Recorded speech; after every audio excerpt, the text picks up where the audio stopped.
I have a question regarding music in the Holy Quran.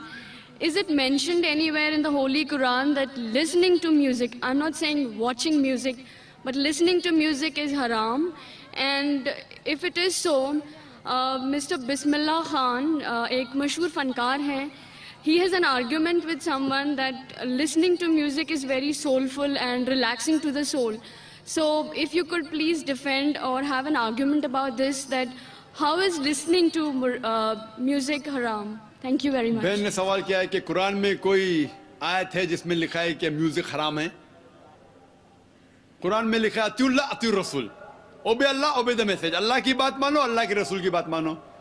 تو قرآن یا صحیح حدیث میں موجود ہے, ہمیں ماننا چاہیے. قرآن میں ڈائریکٹ ورس نہیں ہے کوئی صاف الفاظ سے کہ میوزک حرام ہے, انڈائریکٹ ہے. لیکن اللہ کے رسول کی حدیث میں ہے, صحیح حدیث میں لکھا ہے کہ صرف ڈف ہوتا ہے, ون سائیڈڈ ڈرم, ڈف الاؤڈ ہے, اس کے علاوہ باقی میوزیکل انسٹرومنٹس حرام ہیں. یہ صاف طور پہ لکھا ہے. ابھی آپ کا آرگیومنٹ ہے کہ بسم اللہ خان صاحب کہتے ہیں کہ music is soothing for the civil. میرا دوست کہتا ہے شراب بھی سودنگ فار دا سول ہے, شراب سے مجھے سکون ملتا ہے. ٹھیک ہے بھائی, آپ کو سکون ملتا ہے, لیکن اس سے نقصان زیادہ ہے. تو میوزک کیوں حرام قرار کیا ہے؟ اٹ انٹاکسیکیٹس. قرآن میں لکھا ہوا ہے چیپٹر نمبر 2 سورہ البقرہ میں, سورہ نمبر 2 آیت نمبر 219, شراب میں فائدے بھی ہے نقصان بھی ہے. اللہ تعالیٰ جانتا ہے, اللہ تعالیٰ سب کچھ جانتا ہے. قرآن میں لکھتے ہیں اللہ تعالیٰ کہ شراب میں فائدے بھی ہے نقصان بھی ہے, لیکن نقصان فائدے سے زیادہ ہے. تو میں مانتا ہوں ہو سکتا ہے کہ کچھ لوگوں کو فائدہ ہو میوزک سے. دیر از میوزک تھراپی آلسو. قرآن میں ایک سورہ شعراء ہے, پوئٹس. قرآن شریف شاعری اور گانے کے خلاف ہے, حرام نہیں کہتا ہے لیکن اکثر خلاف ہے. کیوں؟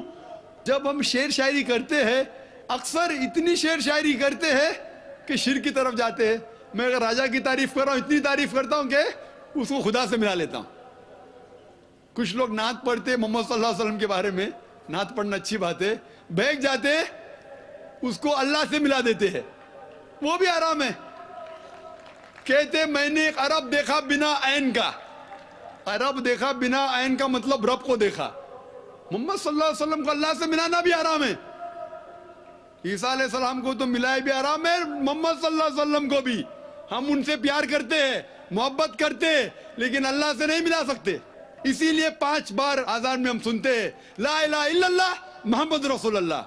ہم عبادت کرتے صرف اللہ کی, اور محمد صلی اللہ علیہ وسلم اس کے رسول ہے, اس کے بندے ہیں, اللہ نہیں ہے.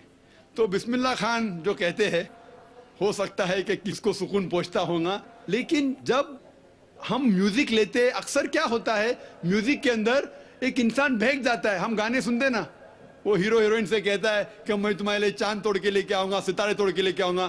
یہ ہم جانتے ہیں صحیح نہیں ہے تو بھی ہم گنگناتے. وہ کیوں میوزک ہوتی ہے؟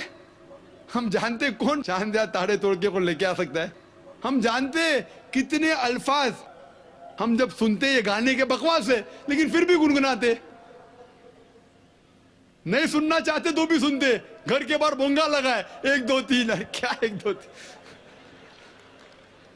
نہیں سننا چاہتے پھر بھی سننا.